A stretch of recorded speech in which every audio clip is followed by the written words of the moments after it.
वरती असू द्या, आपण स्पर्धा भरवल्यात तर यांच्याकडनं हे मेडिकिट आपल्यासाठी पुरस्कृत करून दिले जाईल। यावेळी आलाय तिसरा षटकार, बाउंड्री लाईनच्या बाहेर जाईल, शिरूच्या बॅट मधून वाईडिश लॉंग ऑफच्या बाहेर येतोय दर्जेदार, दिमागदार, झन्नाटेदार षटकार।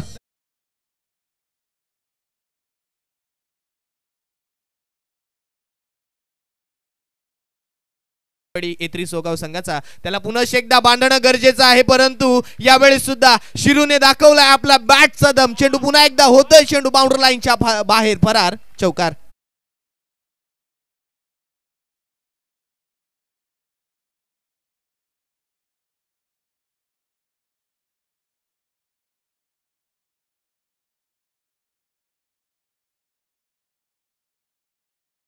करायचं पहिल्या षटकामध्ये पहिल्या चेंडूवरती मोठा फटका आला तर सर्व काही ओके। पुन्हा एकदा चेंडू होतोय फरार, वाईडिश लॉंग ऑन, बाउंड्री लाईनच्या बाहेर, वन बाउंस, सोद बॉन्ड्रोप, चौकार।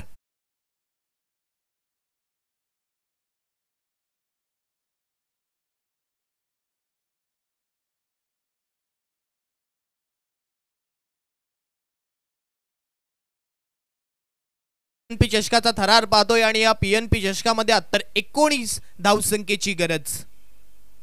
टप्प्याचा चेंडू यावेळी सुद्धा पूल केलाय आणि पूल यावेळी सुद्धा होतोय सक्सेसफुल, चेंडू होतोय फरार, 4-4-4 येतोय।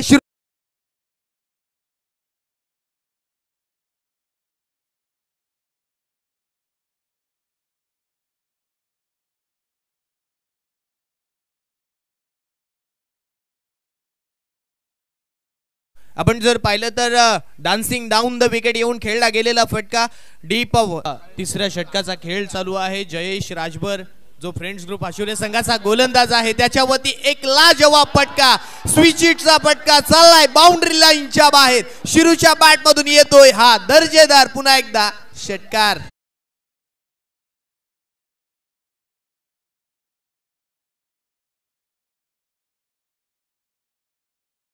संख्येची 10 चेंडू 3 धावा, उलट्या हाताने यावेळेस सुद्धा चेंडू होतोय बाउंड्री लाईनच्या बाहेर फरार।